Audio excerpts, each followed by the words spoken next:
तुम्हारी यात्रा भ्रम से भ्रम तक की ही है, क्योंकि तुम भ्रम में ही जी रहे हो। मान्यताएं तुम्हारा भ्रम है। तुम संसार के भ्रम में जी रहे हो, और जब तुम संसार से ऊब जाते हो तब तुम अध्यात्म के भ्रम में जीने के लिए चले जाते हो। चाहे तुम संसार में जियो या तुम अध्यात्म में जियो, तुम जियोगे तो भ्रम में ही, क्योंकि तुम जी रहे हो बेहोशी में।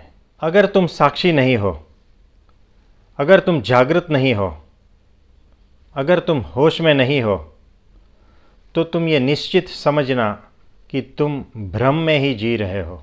तुम्हारा संसार भी भ्रम है और तुम्हारा अध्यात्म भी भ्रम ही है। और तुम जहाँ पर भी रहोगे तुम भ्रम में ही जियोगे, क्योंकि तुम हर वक्त बेहोशी में ही जी रहे हो। साक्षी होना यानी भ्रम से मुक्ति, साक्षी होना यानी मान्यताओं से मुक्ति। तुम्हारी यात्रा भ्रम से भ्रम तक की नहीं होनी चाहिए। तुम्हारी यात्रा भ्रम से ब्रह्म तक की होनी चाहिए, और साक्षी होना ही एकमात्र मार्ग है। तुम इस संसार के साक्षी हो जाओ, तुम शरीर के साक्षी हो जाओ,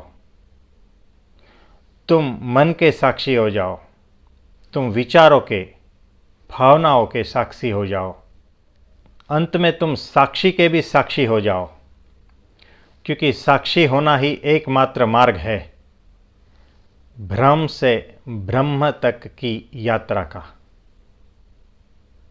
थैंक यू।